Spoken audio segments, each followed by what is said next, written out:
inflated, of course. The questions were asked about, don't they take into cognizance inflationary trends and things like that when they are making some of those assumptions? I like the last part of your question, because I think that, you see, that's why I said transparency. And most times when you don't give reason for a decision taken, it brings a whole lot of misunderstanding and misconceptions. And I mean, people misconstrue stuff. And for example, I'm going to go on a demonstration because I believe that this particular stuff had been inflated or bloated or whatever it is. I'm doing this because I don't have any information. I'm doing this because I suspect.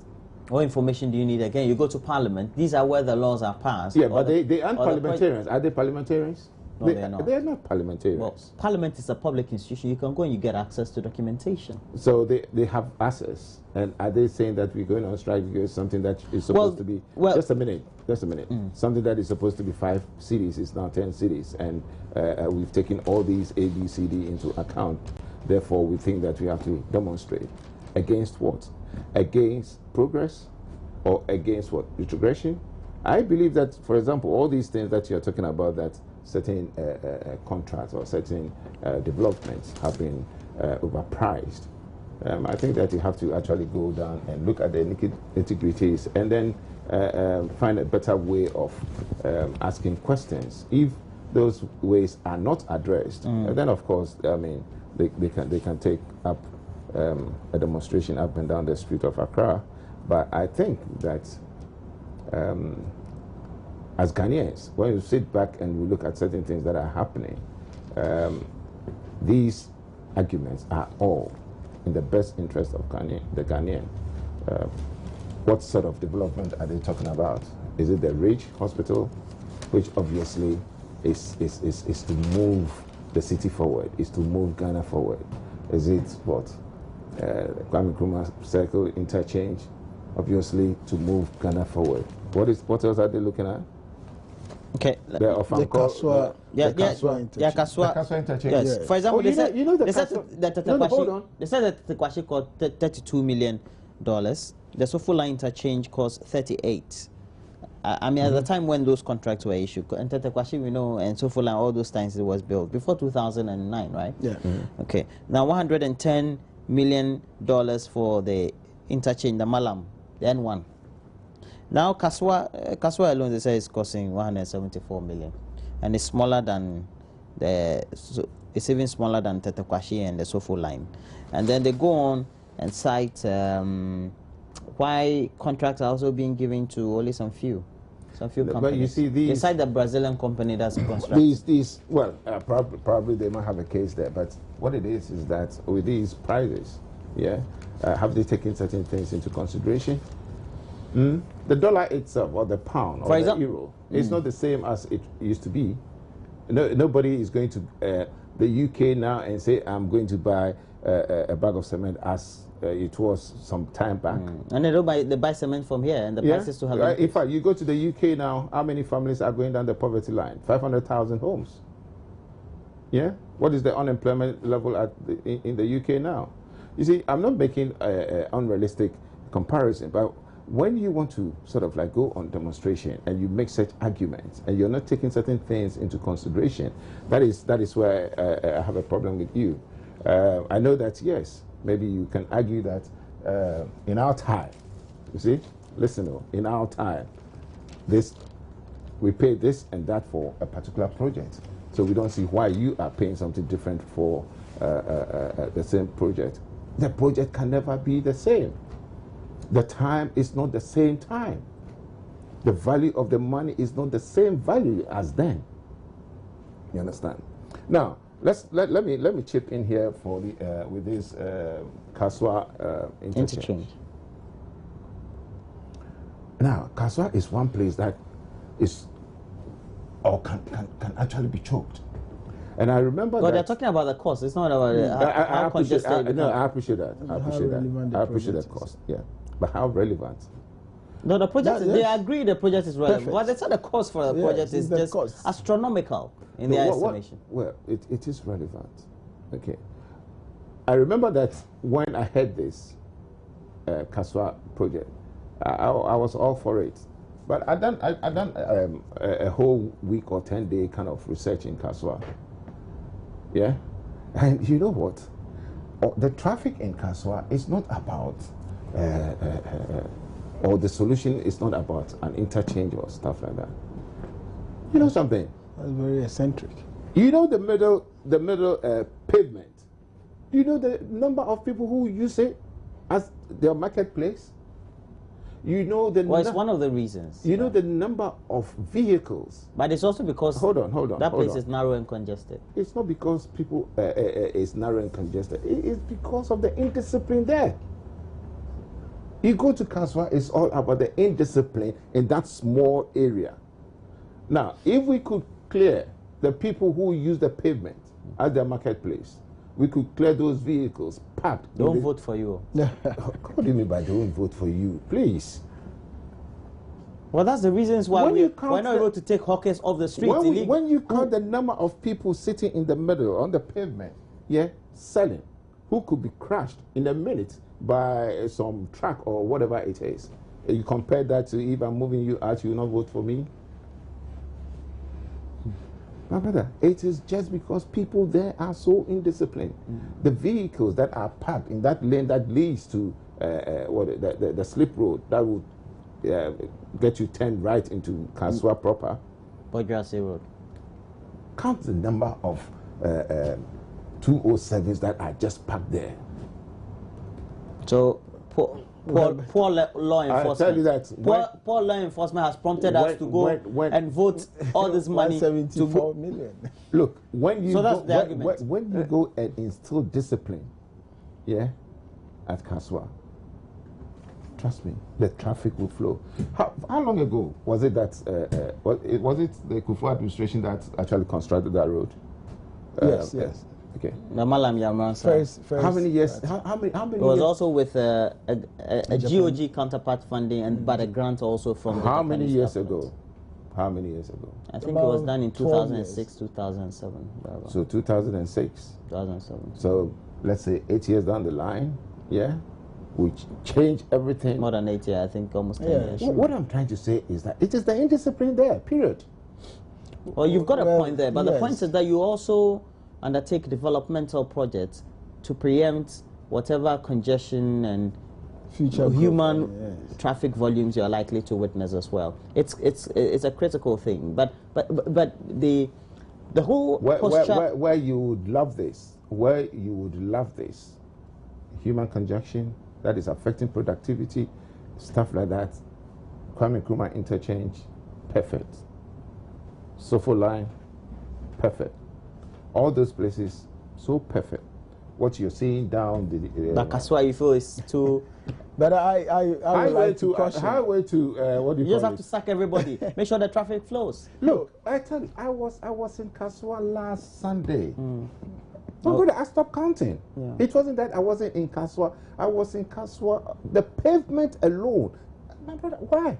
You clear those people, just clear them, and you see. What happened at Agbogbloshie recently when Honorable Okovanda went there and made sure of... You saw how the traffic was flowing?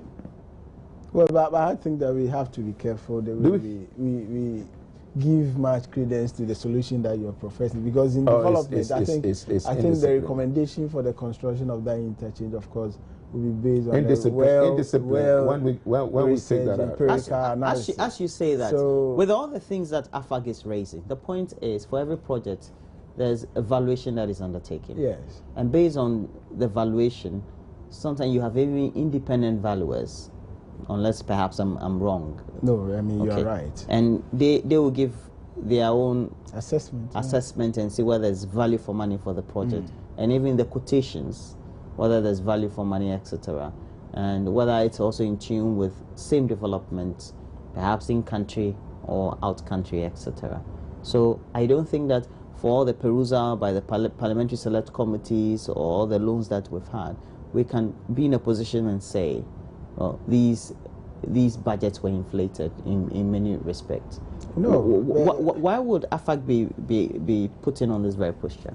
I mean, they have a strong case, as yourself you alluded to, with the figures that you brought up. And I draw your attention to the Ridge Hospital expansion.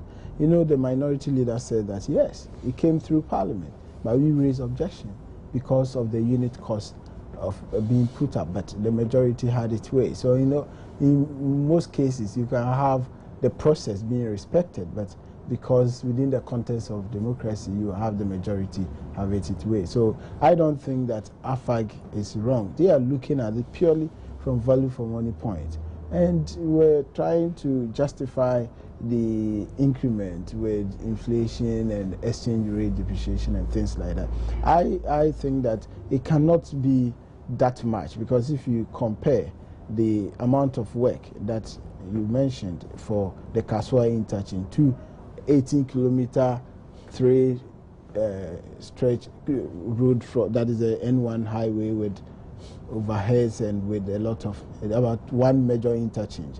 I mean, from a layman's point of view, it raises big question about the value for money issue. And I believe that the onus lies on government to come out with credible explanation, you know, to this issue. And I agree perfectly with AFAG that if government does not come out with credible, more persuasive, explanation, then AFAG is right in going on demonstration, and I will be proudly part of that demonstration. The other point is also... You're going to be part of the demonstration? Definitely, if government doesn't convince me that indeed the amount being quoted are all legitimate. AFAG, is it a pro-opposition or MPP group? It's a pressure group. I don't know whether it's aligned to MPP, NDC, or CPP. Influenced by MPP? I don't think so. I mean, if they share our ideology, because at the end of the day, you also would have to think about the material that will, in fact, go into this particular kind of project. But it's not going to be the first time that we are going to construct an overhead or interchange. Yeah, so but then it could be different material, because I don't think that we're using the same material for the second interchange as same as we see. I bet you it will be the same material, not exactly. Of course. Beams and all. No, same thing. And you see, but Mr. Ankara has taken, I think, a greater part of the discussion. I think you're you're a planning person, right? Development. Development. Yeah. But I was making the argument that if you look at the propositions, in terms of whether we need a project or not, whether we can use his argument to solve the problems, I think that building a nation requires that you put up monumental projects that will span the length of time. So building such projects are very critical for our national development. And within the context of growing economically, we will need some of these projects to ensure that we have free flow of goods and services, especially if you look at, we have Takoradi, the oil and gas industry being developed from that angle, and then we have our main so the whole project is very relevant. Futuristic as well. Yes, but we need to look at the value for money and the costing. But currently, as it is now, if we had sacked all the traders from the pavement and the sidewalks, etc., traffic would have been flowing. It would just be like an intersection. Nobody would disagree. Nobody would disagree with him on that. Indiscipline. Yeah, we've all seen it. Now, nobody. But it's because the politicians that you select to head the municipal and etc. don't want to lose votes. Look, vehicular traffic is diverted. We don't go through in Koko. Yeah, we don't have that. You're going to okay, all right. When was the last time that you traveled that route? August. They've all migrated back. You don't. As soon as you get to the junction and you want to use it, now you have the tankers parked. The hawkers are there now. They've moved. The hawkers are there now. So very soon, what we are going to be seeing is that route that is supposed to make your life, to Kumasi, or your journey to Kumasi very short. You would spend about 20 minutes there because tankers will be maneuvering some carways. Just a minute. You have lived in UK. We have benefit of traveling there. Such highways, they have rest stops that you don't have to park your tanker. You have restaurants, or if somebody would like to park and go. So it's indiscipline. No, I'm saying that no. From the planning point, if you know that intersection will attract traffic, because you don't blame me as a business person who is, putting pressure for all my salespeople to go and look for sales. Wherever they can find sales, they will. that is indiscipline, I agree. That's but I'm saying that from the workplace. Yes, but I'm saying that the government. Discipline. I'm not. I'm saying that the government that is exactly what you don't put infrastructure. Because when you go to the UK, many of the highways, it's not everywhere. It's not everywhere. You can't have, but we have one rest stop on the highway. I know the Linda Door rest stop. But I'm saying that if there are some highways you travel for 2 hours, there will be rest stop. But I'm saying that I think we have to put all in perspective. The rest stop on that route, yeah, it's only one. The one on your right hand side traveling to Kuma and say Linda Door. It's not 20 minutes or 25 minutes away from. Where is it? That is away from. It's close to yes. Bumsu. It's not 25 minutes or 30 minutes from that particular junction. It is because you even get to Osino before you get to Nkoko. Oh, you call it. No, having said that, let's take it that it's an hour. Yeah. How long does it take you from Accra to that particular restaurant? No, but I'm saying that there is no coercion on somebody to stop at Bumsu. But the point is that if you have major that can attract human traffic, then you must also have space. Because all that you're asking for is that if the tankers will not park on the roadside, the point is that we should have highway patrols there who should make sure. Indiscipline. Yes, I don't think the point is that when we go to the UK, we wouldn't do all these things. Why is it that when we come to our country, the infrastructure itself will not allow you to do that? Ask him; he knows. It won't allow you to do it. It will not. That's what I'm saying. All right, I think you should develop in that way. I think my time is up, and I need to wrap up. But there's the issue of registration, or is it voters exhibition? Voters register exhibition that's ongoing. It's not being patronized. It's not being patronized. It should be a concern for all the political parties. Yes, it is. The two main parties have come forward. NDC, for them, I think they haven't raised any issue. No, they have raised serious. We have encouraged our general secretary. They have even called the electoral commission to have done something better about it, just like the way the NPP go there, make sure that your name is in there. They've gotten your name right, so that. But the point that people are not going. 2016, we make sure of. People are not going to check. Have you checked? Or you mean the NPP people think that they're not going to win, so they're not. Oh no, far from that. I mean, we are going because we want to make sure that. I mean, it's very important. The good work that we are doing. If I can get 30 seconds to make a small statement, the position is that if you look at the whole organization of this voter exhibition, it hasn't been the best. The timing is wrong, and also the information to various stakeholders to have not been the best. That is the point we are making. If it is possible, our General Secretary is pushing for an IPAC to have a collective position on this matter. Maybe we can have but then a day or two extension. It is here with you. So what are you doing about it? No, we have today and tomorrow to wind up. I will urge everybody to go. What's the essence of opening a register for people to go and check whether their names are in the register or not? Because when your name is not in the register, you can't vote. Okay. And the register is a fundamental document. You made your point. Let us, as a nation, get a national identification, right, and then all these gymnastics will, yes. That's what you and decide. Yes. No, but I agree. No. National identification. That is a more long-term solution. So it means that if we have a national identification system, we're not going to have voters register? No, it will be extracted. But then the database will be the national ID. Yes, and then, I mean, things will be... So you don't have to go around. When you are 18, when you are dead, you are dead. You are off. Yes, everything will come to your house, and you go there, and there's nothing like the indelible ink, which might even stick on another side of the ballot paper, and then it will be a spot ballot. Spot ballots and stuff like that. You just go there with the card that came to your address, and then you go there and you take. President Mahama, 2016, tap, zoom, and then you slot it, and then results come out, bam, bam, bam.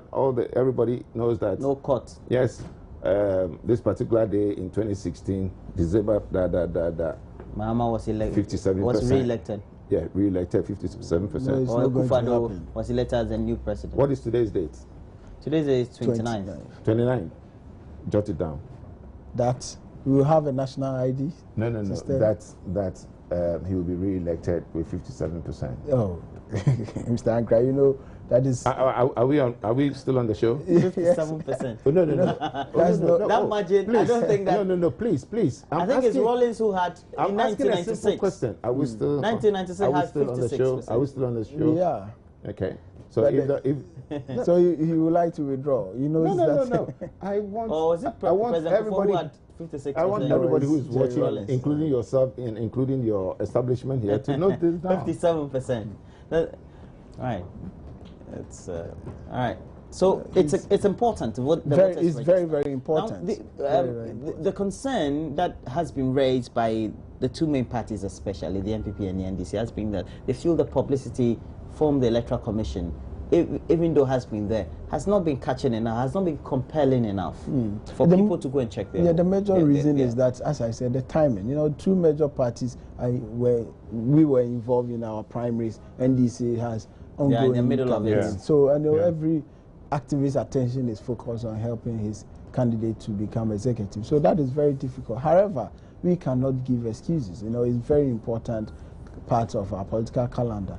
Voters should go and check their names in the register. If you have family members who registered, please urge them to help them to. You know, those of us who live and work in the urban centers, due to traffic, I tell you, it's very difficult to leave your work to go and have a quick check. But fortunately, Saturday and Sunday were packed, so we should take advantage of that. And if you haven't checked, Roland, please go and check, because you are voting for NPP in 2016.